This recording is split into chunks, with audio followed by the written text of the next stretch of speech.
edirlər. Misal üçün, Erkin Qədirlinin bir çıxışını nümunə kimi göstərmək istəyirəm ki, bunlar necə yayınırlar bu söhbətdən.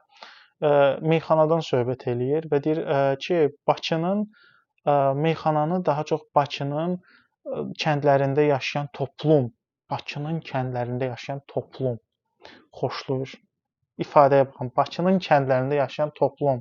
Yəni bu nə ifadədir? Və Azərbaycanın cənubunda yaşayan xalq. Görürsünüzmü? Yəni Bakının kəndlərində yaşayan toplum və Azərbaycanın cənubunda yaşayan xalq. Yəni nə tat adını çəkmək istəyir bu adam? Yəni tat adı tutam ki, unudulubdur.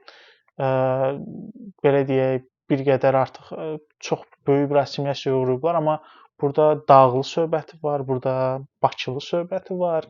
Yəni nəyə görə sən Bakılı və dağlı deməkdən çəkinirsən? Çünki bu da tatlarla əlaqəli bir mövzudur. Bakılı və dağlı ifadələri tatların toplumundan gəlib. Bundan da qorxurlar və Talışlarla bağlı isə açıq-aşkar, yəni bu cənubda yaşayan xalq, yəni cənubda yaşayan xalqın adı var, Erkin Qədirli. Bu Talışdır.